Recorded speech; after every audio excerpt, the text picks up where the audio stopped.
All right. Welcome. Uh, this evening, we are doing something a little bit different. This is, I think, one of the first, I guess you could call it live broadcasts that I've been doing because the I'm going to be talking to Thacher Cleveland about his Kickstarter, The Grim Reefer, and it's ending in the next couple of days, and we just need to get him over the hump so he can get this book published. So, without further delay, let's go ahead and bring him in and say hello. Hey, how's it going, Chud? How does it feel to be a guinea pig? It's not the first time. It probably won't be the last time. So, and if my eyes look like I'm darting sort of surreptitiously that way, it's because I'm very smart and I have my camera pointed here and then my large monitor. I can, you know what? I could probably just do this. The wonders of having two monitors. There we go. So now I look less shifty and suspicious. And my cat, or one of my cats rather, will probably try to make an appearance on the podcast because I've been gone I was gone all weekend at a show, and he's very needy. He's a very needy boy. So if you see a little bit of orange tail or head popping up here, because he likes to get right up in this area for some reason. Well, you might see the same thing, huge cat popping up. So they're delightful that way, aren't they? yes. So before we get started, tell us a little bit about. Do you remember maybe first comic book that you read, or maybe the one that kind of got you interested in reading more? It's hard to say. I feel like I'm probably of the last generation of people that were able to get their first comics at like a corner store or a five and dime, as they're called. I'm definitely aging myself here, but it's funny. The one that I remember most specifically it was an issue of Batman that my mother had gotten for me when I was sick. And I was like in elementary school. It came out, let's see, I had a chance to like quickly go through. I came out in May of 1986. So I was 10 years old. That seems a little late because I think I'd sort of like picked up comics, like just like little like here and there, like not a whole lot. But this is the first one that kind of like stuck with me. And it was the first appearance of the delightful Batman villain, the Film Freak, who was a dude who's basically just like a bald guy with a gun, and he committed crimes, related to movies and things like that. And it was and my favorite part about it is if you do a Google, it's Batman issue 395. The cover is a just straight up shot of Batman's head, like glaring into the camera, with a pistol pointed like directly at his head, and he's all like, "I'm Batman," and I'm just like, I don't. I love my mother to death, but the idea that she saw that and was like, I'll get that for my sick child, like just constantly cracks me up. And the issue itself, like it ends with like an homage to Psycho, like Vicky Vale like stops at like a hotel and she takes a shower, and like the last panel is you see the Film Freak's silhouette, like Norman Bates with like the knife up in his hand. Like I never, to this day, I've never read the second part of it, but I guess there was just something about like it just stayed in my kind of like pile of comics that I collected over and over again. And it just like every time I'd see it, I'd be like, oh, like it was, for some reason, it was the most nostalgic of all of them. And it sort of, I think that was what hooked me into sort of going, okay, I'm interested in doing like reading more like the continuing stories as opposed to sort of the more kind of one-offy or um, basically like kind of like children's comics that they did around that time. I also read a lot of the Marvel Tales reprints of Spider-Man that had like that just like reprinted those classic like early Stan Lee Ditko and then later John Romita issues, and those were some of the ones too that like I I would actively try to find to kind of continue reading the story. It's like, oh, he's fighting Craven and he's got a cold, and he's going to get beat up. Like like I love like those old stories were, you know. So Spider-Man really ended up becoming a big favorite of mine, despite the fact that this first comic was this very weird, you know, overly dark pre-crisis Batman story. Hey, whatever gets you, whatever. We all had that one comic book. I mean, I think mine was probably around. It really got me back into books was about around Nightfall. Okay. Yeah. Yeah, that So was around like I was it's funny because I was pretty much just a Marvel kid for a good long while. So probably from about that age, like, and then I started sort of like really leaning into getting more. Um, I don't remember what my first like. I know I picked up like a lot of X-Men, like right around the time when Claremont's X-Men was really picking up. Like right like just after like the mutant massacre stuff, and the mansion blew up. For it might have been the first time, that time it might have been the second time he blew the mansion up a lot. But it was one of them was like a Dazzler fighting the Juggernaut, which sounds like, how is that even a fight? And then I think like I think actually it was like Dazzler and Psylocke and Longshot and Rogue fight the Juggernaut and somehow managed to beat him. Because Claremont, he's Claremont, he's delightful. So like I sort of like got into all that stuff, and then but right around Death of Superman, I was like, oh, I wonder how they killed Superman. That's weird. So like their marketing absolutely worked on a young teenager, and then I ended up going whole hog into like a lot of DC stuff. So like by the time I was in high school, I was reading a ton of DC, a ton of Marvel. Really got into the Milestone books that DC did too. I loved those, and I'm really glad to see those finally back on shelves.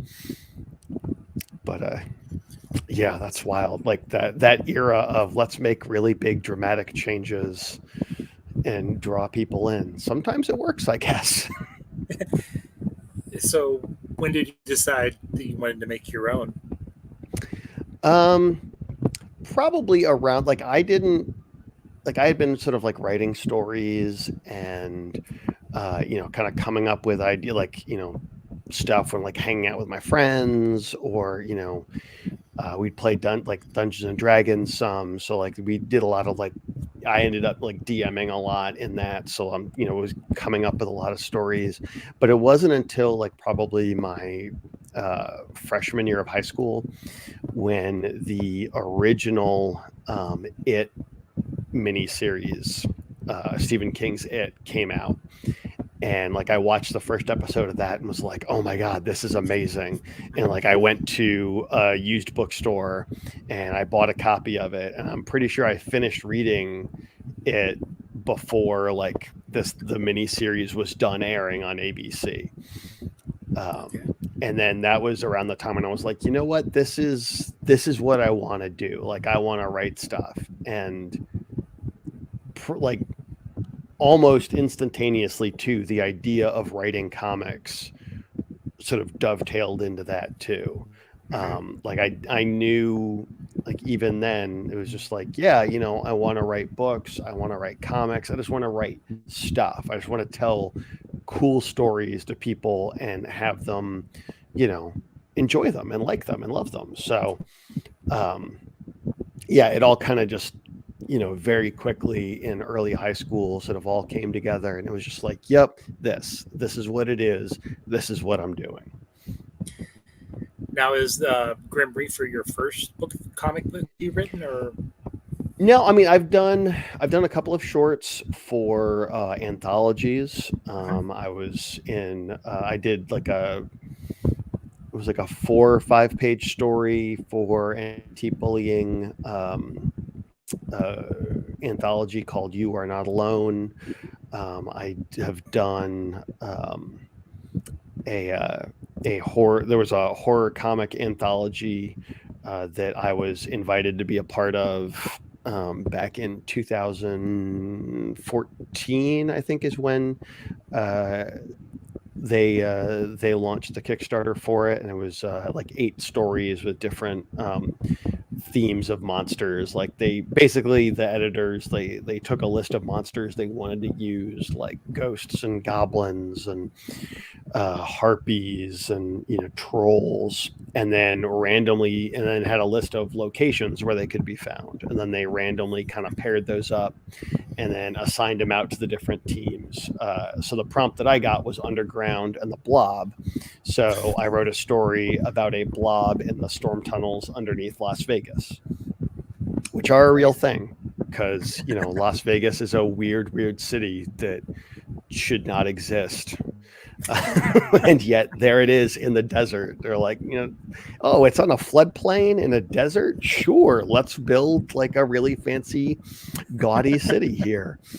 And then I've done a couple of anthologies. I did about 2 or 3 years ago. I did my own single issue comic called Mythpocalypse that has 2 8-page stories in it.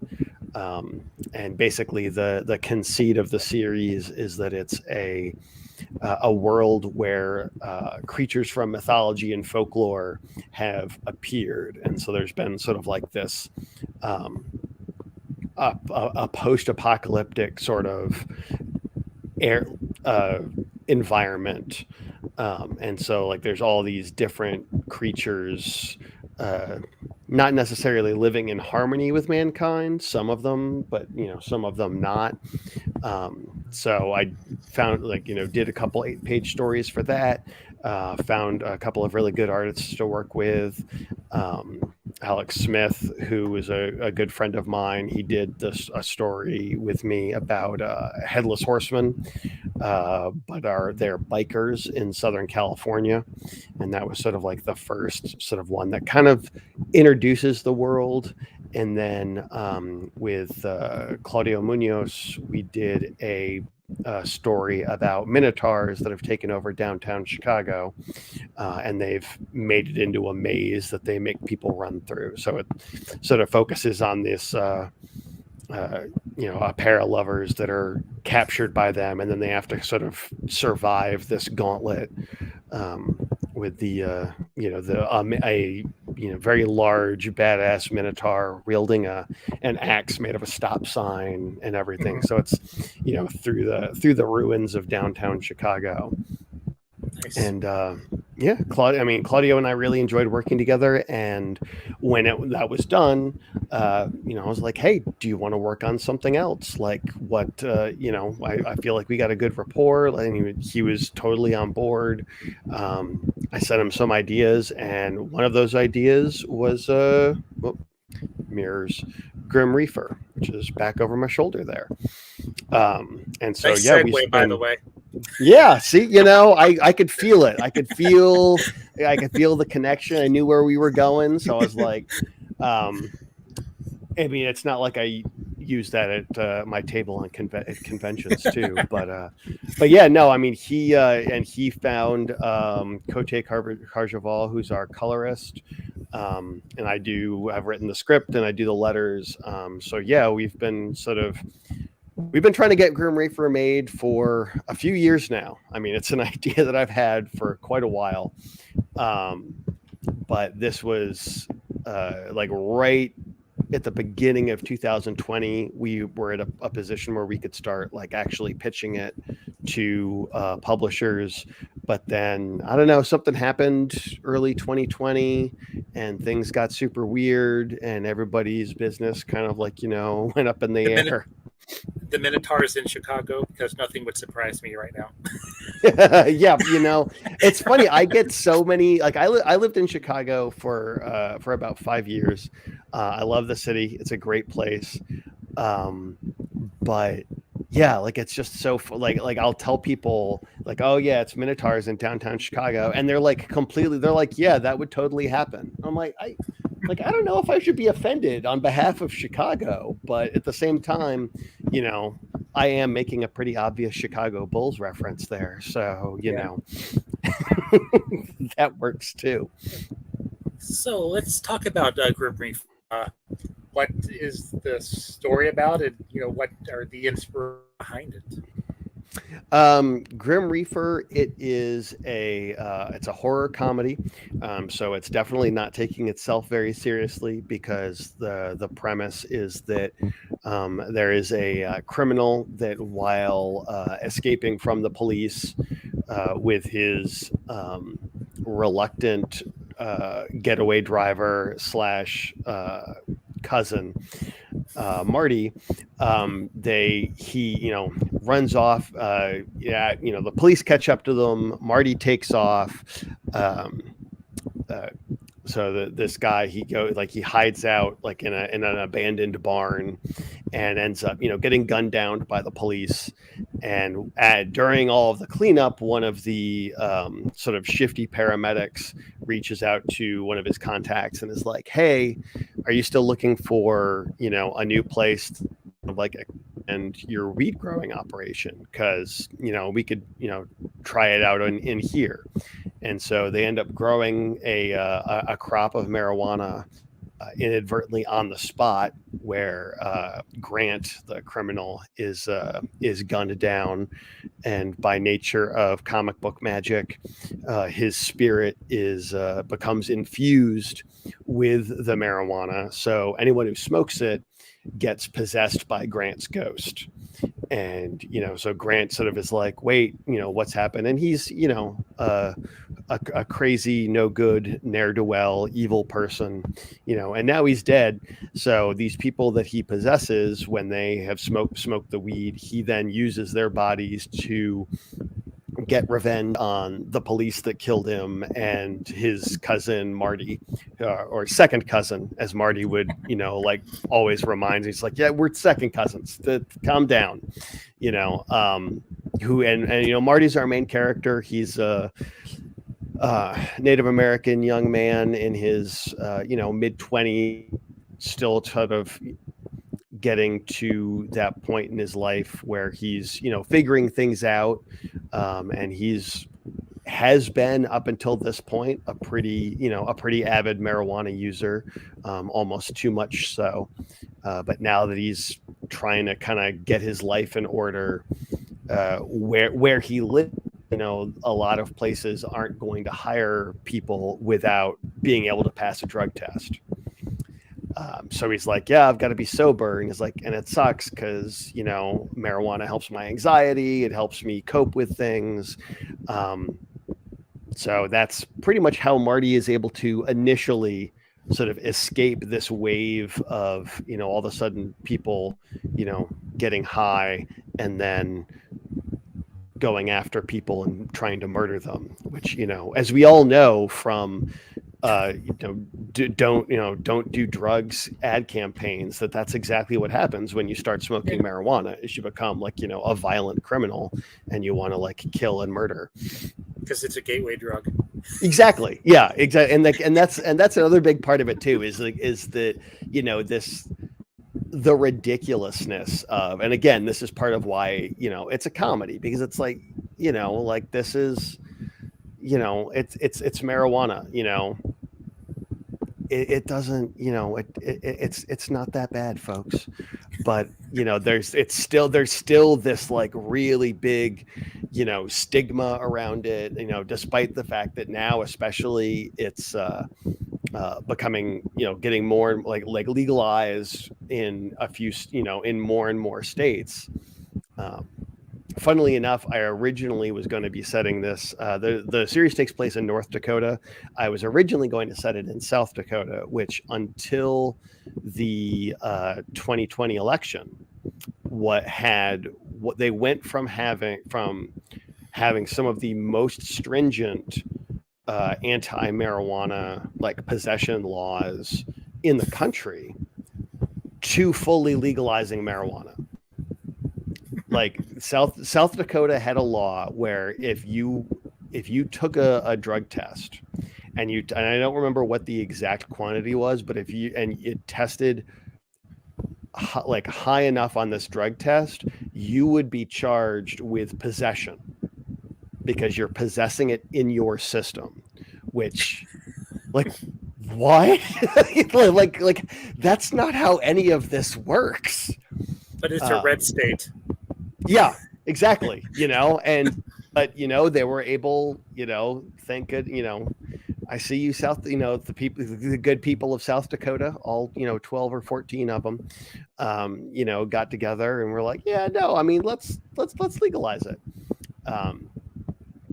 But yeah, so it's just funny that there's so much of that dichotomy going on. Like it reminds me too of, the Herald where they're watching, the don't smoke marijuana thing, and the kid like takes his dad's gun. He's like, I'm so high, nothing can hurt me, and then like shoots himself in the face.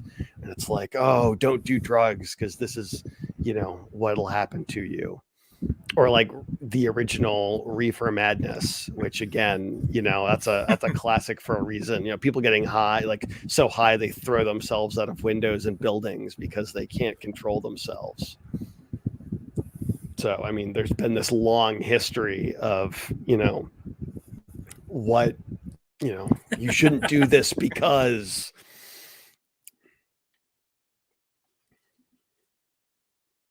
Oh no, he left me.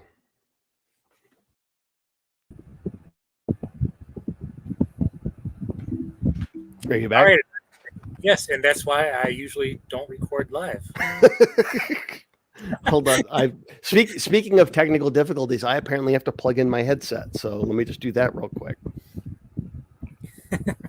We're off to a great start. This is really working out well. This is why, I definitely appreciate you because the campaign ends on Wednesday morning. So, and as it stands right now, we're getting there. We've bumped up a little bit. We're at 79% right now. We were at 78 when we went on the air. So clearly this is working. 79% with 37 hours to go, which is definitely not stressful at all. Now, this is the first Kickstarter you've actually run. Is that correct? Yes. Mm-hmm. Yeah, that's correct. So I'm learning a lot. One of those things being don't plan on doing anything else. Part of the reason why I ran it during this time is I did have a break in my convention schedule. I'm fortunate enough that those things still exist. They do. I live in Tennessee, and as I joke, like you can't, even though they're giving it away, you can't give away the vaccine down here. So I was able to. Trust me, I'm originally from West Virginia, so. Yep. Yeah. So, but I was able to get my vaccine shot pretty quickly, and I was able to get back to doing shows. Was probably around like May or June. Mm-hmm. And it's funny, in general, I've had some of the best conventions that I've done in the nearly 5 years I've been doing shows. So cool. I don't, people are like, oh, why is that the case? And I'm like, is it because of COVID? Is it because this? I'm like, you know what? I have no idea. I think there's so many variables that have changed for me and new things that I've had and new setups. So it's just like, who knows? But they're going. I don't, with the way things are going right now, I don't know. Like I've only got a couple more scheduled through the end of the year, but I don't know if I'm going to be doing a lot more. Mm-hmm. until, into 2022. We'll see how it goes. Well, things are kind of on hold for me because they, well, he's trying. I have a son who's turning 5, so until he can kind of get his, then we're kind of playing it safe. Oh yeah, yeah. I am fortunate. My daughter is grown, and also thankfully living abroad. So, she's maybe one day I'll get a chance to visit her. If they ever let us out of the country again. Probably not. Yeah, I'm just like, just remember me fondly. But yeah, so it's a weird time. Like I did a show. I was at the Lexington Comic and Toy Con this past weekend, and thankfully they had a very strict mask mandate that almost everyone was abiding by. So that was pretty cool. Some shows, not so much, but I still mask up, sitting at my table and talking to people, even though like pretty much the first couple of days after I come back from a show, my voice is just super ragged from trying to project not just over convention noise, but through my mask so that people can hear me. Right. But that's better than being on a ventilator, so I'm not going to complain too much. True. So, what are you offering for people who to back your Kickstarter? Well, we wanted to keep it pretty simple because I know, like, I didn't want to get super crazy. Obviously, we've got the comic, which starts off with digital, digital awards, a digital version of the comic. I'm also including some of those stories that I'd mentioned in the when we were talking before, like a couple of my stories that have been in anthologies, and then actually 3 of the Mythpocalypse stories that I have, one of which has yet to be published. So it's a brand new story. So people that have been following me and getting my stuff, they are also going to get something new in addition to getting the full Grim Reefer comic, which is will be a 22-page full color comic. And then we also have stickers featuring that very cool Grim Reefer logo that our graphic designer Alex Torrejon has made, which is incredibly amazing. Plus, and we just opened up more of these today, you'll notice our little Grim Reefer smoke sickle fellow that's in the logo. A good friend of mine, Viet Huynh, does toys. So he has, we're offering a custom pop figure of that Grim Reefer fellow. And then in addition to that, we're also doing prints of what the first of the cover of the first issue, which is drawn by Claudio. Nice. And I really like that your levels of teaching are pot based. Yeah, really terrible jokes and puns and things like that are they're definitely my wheelhouse, and it's only slightly embarrassing how long it took me to like sitting there looking at Kickstarter going, all right, I need more funny jokes about things. So yeah. But yeah, so yeah, those are, we've got the pops there, and then they also, and the pops come with their own custom done box too. So it's not just a cool figure. You can also leave it in the box if a leave it in the box person. I am not. All my toys are up on shelves, ready to just completely fall over at a moment's notice when like my cats want to knock them over. And it's number 420. That's another. Exactly. Yeah. Yeah. When the box is designed by Steen Brunson. She's a pretty great artist in her own right. She and Viet have worked together. Viet's done pops for a lot of other Kickstarters and done custom action figures for a lot of other people. You should definitely, like, if you have any kind of custom toy work that you're thinking about getting, definitely check out it's comedian Viet, Viet, on all your social medias. But yeah, when he's like, so Steen wants to know what the box should be, like what the number and everything. I was like, well, 420, obviously. We'll do that for sure. Yeah. But yeah, it's we've got a really cool team. We've got, they've been super helpful. Like I said, we started pitching this book early last year. It just took a while to sort of get we're really full up right now. Like we just don't have any room on the schedule. But, when I reached back out to Claudio and Cote,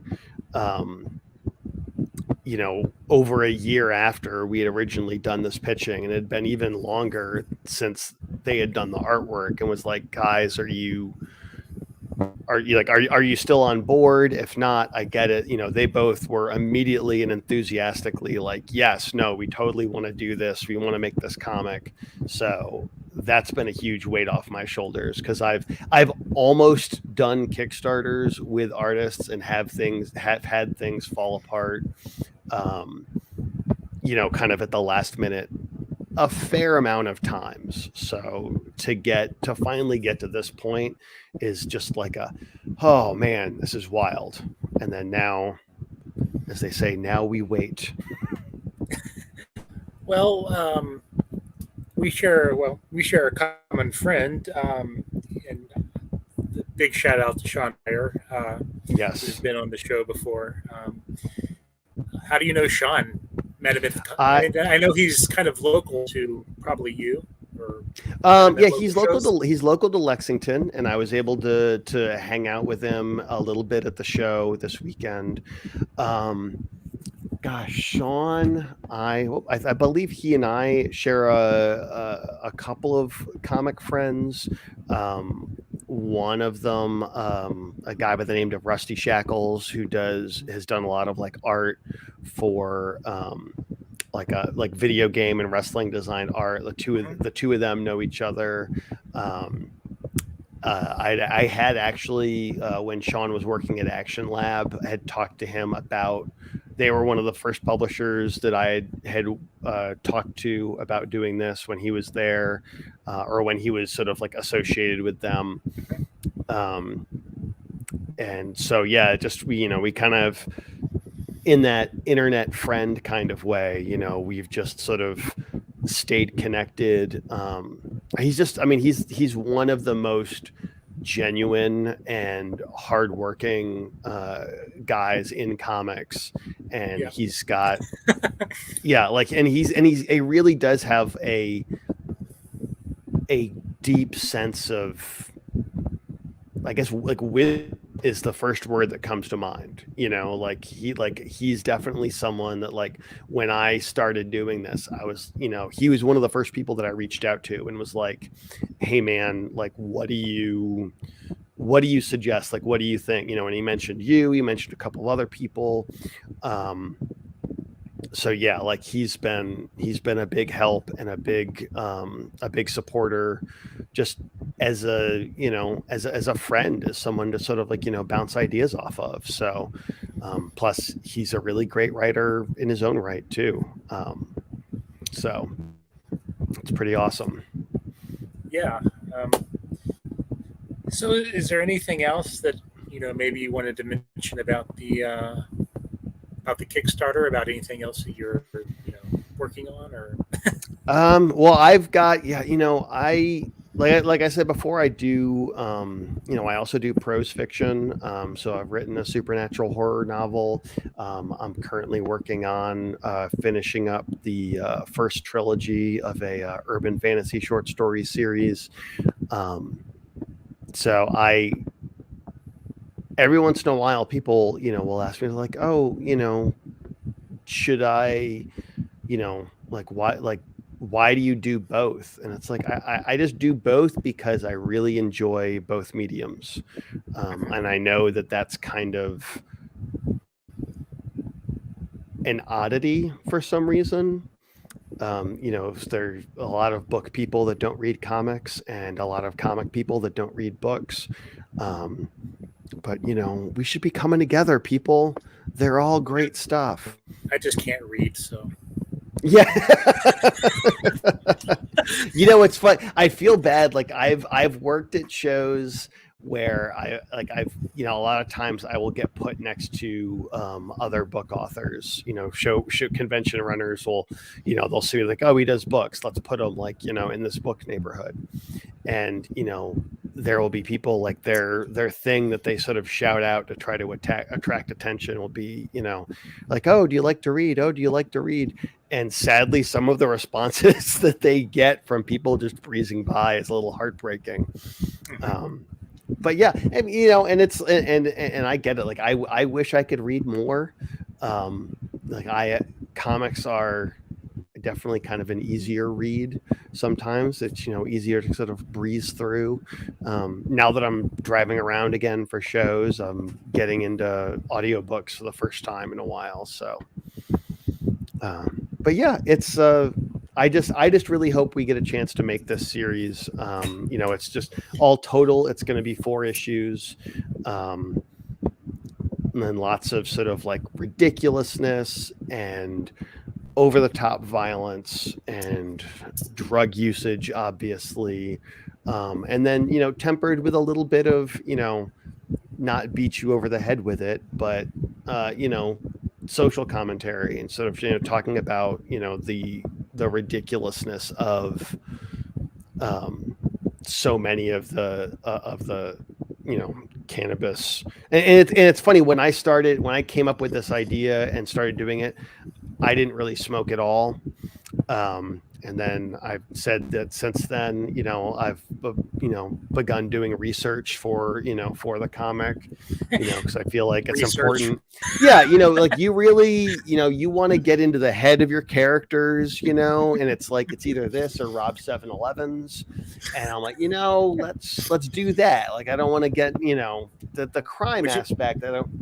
Which is more socially acceptable. Apparently, yeah. Apparently, like that's cool, But it's like, oh, you're going for the Olympics, but you smoked weed one time. No, you clearly, like stuff. And again, so like there's still stuff like that happens. That's just kind of nuts.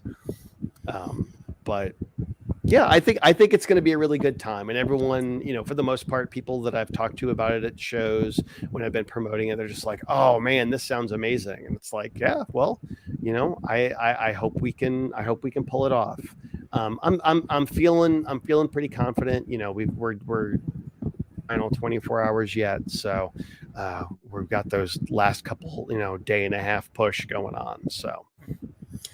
So why don't you, as we wrap up here, why don't you kind of give a quick pitch for the book and where people find you on the social media?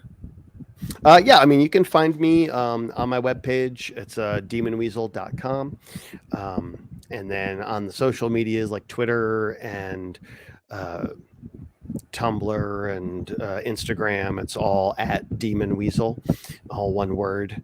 But yeah, I mean, Grim Reefer, it is a it's a fun it's kind of an homage in a way to the 80s slasher classics by like guys like Wes Craven and things like that. Like I loved horror movies and things like that growing up, so there's a huge influence on of those types of things on this as well, like Chucky and I forget the name of the guy that was on the X-Files, but he was in Wes Craven's Shocker, the guy who was like a criminal and he gets electrocuted and he becomes like he has like electrical powers and he's like going so it's like it's very much Grim Reefer is very owes a lot to those types of slasher movies. So if you like that kind of stuff, and even if you don't partake in the marijuanas,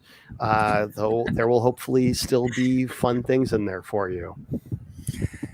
And I will, as soon as we get off here, I'll definitely include the link on Facebook.